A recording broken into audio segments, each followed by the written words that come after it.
Hello there YouTube, Devin here again, and today I have a boot review for you.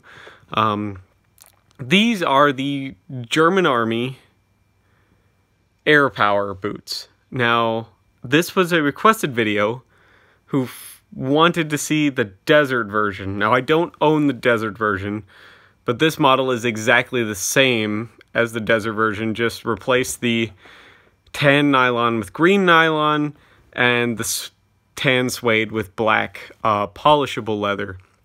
But it's still the same family of boots that the German Army actually uses. Now, I don't know if they actually issue this pair, the jungle models, because last time I checked they had a more US based jungle boot, but this would be a very good substitute for that if they in fact stopped issuing those, and they do issue these. I just haven't seen any photos or any documentation saying that they actually use these yet. That doesn't mean they don't.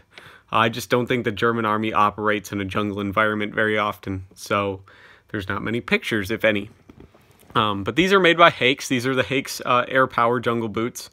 Very, very robust construction. I haven't ever had any problems with the construction on any of my German boots. I own quite a few pairs of the German model 2007 boots that we can compare these to in this video, and we'll take a look at that now. Now, here's one of my nicer pairs of model 2007 boots made by Haix. Now, what you see here is they have the same eyelets. Now, these eyelets just are darker because this boot has taken a lot of polish and it's kind of dyed the eyelets black. But they have the same eyelets, which is awesome. These are very, very good eyelets, and I love them very, very much. The German boot, the 2007, the standard boot, has a lot less panels on it, which is good. It's going to increase the longevity of the boot, whereas this has more parts to it, the jungle boot, the AirPower does. The AirPower is also smooth leather. The regular boot is pebbled leather to reduce the shine. The jungle boot is smooth leather, which is going to help increase the waterproofness because there's less creases and stuff in the leather, which is going to help keep its moisture repelling abilities a lot better, which is good. The AirPower boot does not have as many eyelets, which doesn't offer as much of a customized fit. It also has a much shorter break-in time than the standard model 2007s. It has this feature on it right here that I really, really like that is very reminiscent of the mountain boots. It has the hook here that allows you to keep the eyelets from shuffling around too much, which I like. I like that hook on the tongue. The standard model 2007s do not have that. Other than that, I only have one actual flaw with this boot that I could find. And it's not going to be a flaw for everyone. I think it's only a flaw if you get them new. But it's still kind of a bigger issue for me. We'll get to that, though, when we look at the inside. But as far as the outside goes, you can see it has a huge set of leather on the inside, which is going to help because especially when you're in formation or anything, the inside of your boot tends to wear out more than the outside. But when you're out in the field, the outside of your boot tends to wear out more. But it has a leather panel on the instep and a mesh panel on the outstep, which is good for ventilation. These boots, unlike most other jungle boots, don't have any drainage holes in them. But that's because the Germans, rather than designing this boot to just get wet and then dry out quickly, just decided to make the boot very hard to soak through or anything like that. So it's just meant to be water repellent, so it doesn't really need the drainage outlets. Unless you're going to be going into water that's actually physically taller than the boot, in which case, whether you have the drainage outlets or not, you're going to get wet. Overall, really, really nice. Very chunky outsole, chunkier than the standard model 2007 boots, which is good in a jungle environment, help maintain grip on that slippery soil. Still shock, slip, and oil resistant like most standard military boots. The leather does take a polish really, really well, as you can tell by the toe here. It's cracking where the stress is, but that'll wear out with time. It'll stop doing that. I just need to make sure I keep polishing these regularly and continue to break them in, and eventually that won't be a problem. Still has the pull in the back to help you put it on. Really nice feature I like on the German boots. A little bit shorter than the model 2007s. Still really, really nice though.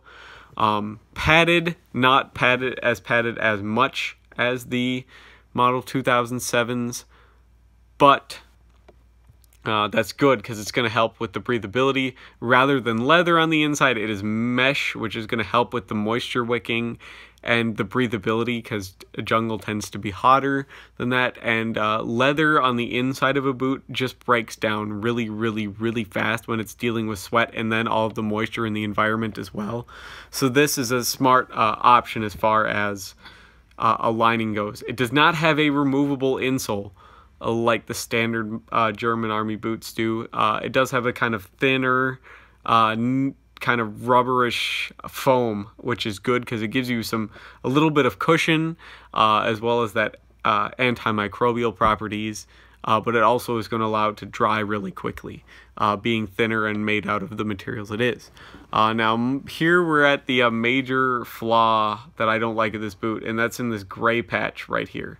This gray patch is neoprene, and I don't like that because unless this boot fits 100% properly, which it doesn't, you can see by the size that is stamped here into the tongue, it is a size 280/112, which means in the toe box here at the widest point is 112 millimeters wide on the inside, and on the inside from tip to heel it is 280. My foot size is a 277/107. Now, I couldn't find these in a 280/108, which is one of the standard German sizes, so I just had to go for the size that I knew would fit. I just have to kind of cinch up on the laces a little bit more. So that's not where the problem is, though, in the width. The problem is in the length. Because I don't have a perfect length, this neoprene here, which is a really grippy, kind of waterproof, rubberized material, it grips my sock. And rather than, movement having a little bit of give between the boot and my sock, now all of the give is between my skin and the sock, which creates a rubbing point, which leads me to develop blisters a little bit easier. And I don't like that because I actually have some pretty strong feet, and I broke in hundreds of pairs of boots just because I have a huge collection of military boots. And it's a problem with this boot, and I don't like that. It won't be a problem as I break it in. The more I wear this, the more that neoprene kind of fills up with gunk and wears out. It won't be such a bad issue. But right now, while these boots are still very, very new and still breaking in, it is an issue. It has more potential to create hot spots and rubbing and blisters than any other pair of boots I have in that one spot because of that material they chose to put there. That's my only flaw with this boot, though, and it won't be a problem if the boots are fitted properly. But the thing is, most military boots aren't fit super custom, so most people know that it takes a while to break in a pair of military boots, and I understand that, and that most military guys also know that most military boots aren't custom made to fit perfectly. They fit as close as they can, but it'll never be perfect, chances are. Very rarely is it a perfect fit. So that's where that problem is. That material they selected and the fact that this boot isn't an exact perfect fit, but it's as close as I can get, is what creates the problem.